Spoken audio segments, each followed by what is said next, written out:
जय हिंद दोस्तों। इतिहास में आज हम सुना रहे हैं लॉर्ड हार्डिंग द्वितीय के बाद 1916 में भारत के नए वायसराय बने लॉर्ड चेम्सफोर्ड की कहानी। जी के स्टाइल में लॉर्ड चेम्सफोर्ड का पूरा नाम फ्रेडरिक जॉन नेपियर थेसिगर था। ये 1916 से 1921 तक भारत के वायसराय रहे थे।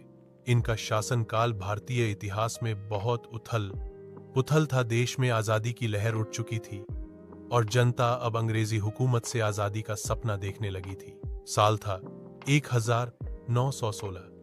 भारत में पहली बड़ी राजनीतिक घटना घटी लखनऊ समझौता के तहत कांग्रेस और मुस्लिम लीग, जो पहले अलग अलग राहों पर चल रहे थे, अब एक साथ आए और तय किया कि ब्रिटिश शासन के खिलाफ मिलकर संघर्ष करेंगे।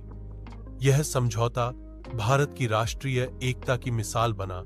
1917 में ब्रिटिश सरकार ने एक बड़ी घोषणा की, इसे कहा गया मॉन्टेग्यू घोषणा। इसमें कहा गया कि भारत में धीरे धीरे स्वशासन दिया जाएगा।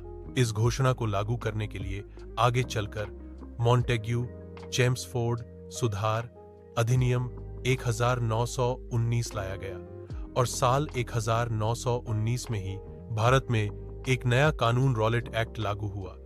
यह कानून कहता था कि सरकार किसी को भी बिना मुकदमे के जेल में डाल सकती है। पूरा देश इस अन्याय के खिलाफ उठ खड़ा हुआ। लेकिन इसी साल हुआ भारत के इतिहास का सबसे दर्दनाक कांड, जलियांवाला बाग हत्याकांड। 13 अप्रैल 1919 बैसाखी का दिन हजारों लोग अमृतसर के जलियांवाला बाग में शांति से इकट्ठा हुए थे।